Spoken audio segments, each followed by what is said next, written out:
După ce în luna martie am fost vizitați de Robin Chiaz și Limax la o nouă ediție de Therapy Session organizată de Drop Dread, în luna aprilie a venit vremea lui Freakax să ne facă o surpriză și să-l aducă pe sud-africanul Counterstrike pentru o nouă porție de Darkstep, de data aceasta în colectiv. Discuția pe care am avut-o cu Counterstrike a fost una frumoasă pe o coloană sonoră marca Bass Turbat.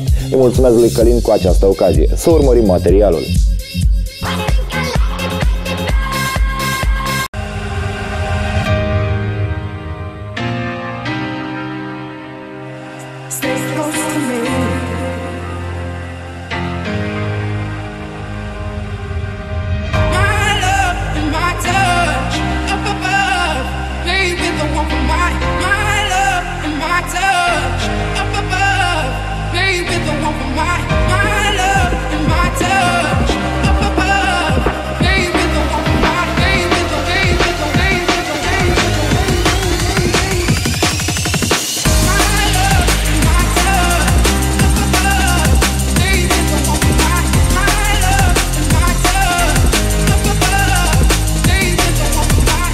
Pe 12 aprilie, în colectiv Freakax și Darkist au găzduit o nouă petrecere Darkstep, avându-l ca headliner pe Justin Scholtemeyer de la Counterstrike.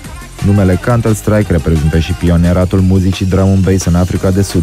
Asta încă din anul 1998, de când duo-ul a început să producă muzică pentru label-uri ca Moving Shadow și Human Imprint.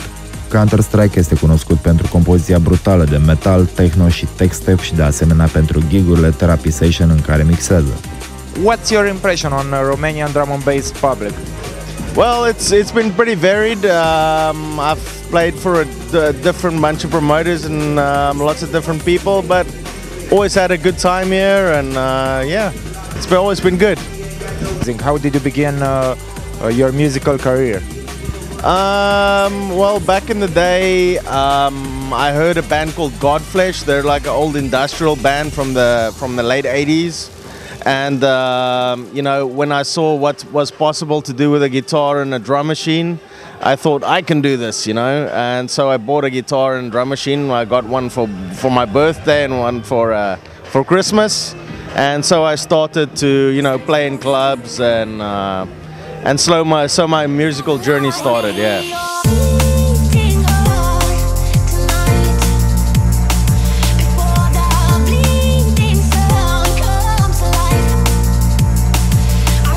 Well, first, basically, after I left school, I got into the rave scene and stuff. And from there, I started buying drum and bass records. You know, I heard drum and bass, and I was like, you know, that would be the next step for me from playing a guitar and a drum machine is DJing. So I started buying records, and when I fell in love with drum and bass, and I thought, you know, what would be the best thing to do? Go to London and find the source of the music. So that was my mission, to go to London, and I lived there for 2 years and didn't eat any food and just bought records all day, you know. 2 months ago you've been in South America. How did the Colombian public welcome you in Bogota? Man, it was really an awesome experience. Obviously something completely different. I was never in South America before. It was my first time. And it was a really, really good party. It was massive. It was not what I expected whatsoever. It was actually an illegal party. So when we went there, outside, it didn't look like there was a party. It was outside of the city, but they had like big fences around, and it was like an old quarry. And you have to knock on the door, and someone opens the door, and there's a big tent with like 1,000 people out in a field, you know. But it was an illegal party. It's weird.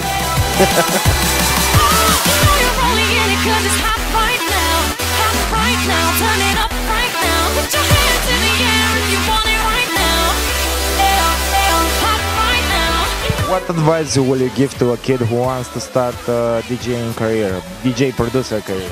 I would say probably now the best place to start is just forget about the DJing for a while and focus on the production, because nowadays, you know, that is the way to get into dance music in general. If you want to make it, you have to be a producer, you know. What crazy stuff did you ever saw on the parties that you're mixing? I'm allowed to say that on TV. I don't know, man. That's it's always you know, people at a party can definitely get a bit crazy sometimes, and you know, I mean, I can't really think about something off the top of my head, but you know, I've had some pretty crazy stuff happen to me. Like you know, for instance, one time I played in Latvia, and I think there was some problem with the Russian mob and with this party. It was a big party, like 2,000 people or something, and the promoters just disappeared. I couldn't find them, so I was by myself on the stage like this, and the security also disappeared because there was some major problem, and all the people on the dance floor was completely like wasted, and people started climbing onto the stage, but now there's no security to hold them back. So 2,000 people was pushing onto the decks, you know. And I had people like pulling the monitors over, a guy standing on the front doing backflips and bouncing the table so much that the music didn't want to play. It was insane, just like zombies like trying to get at you.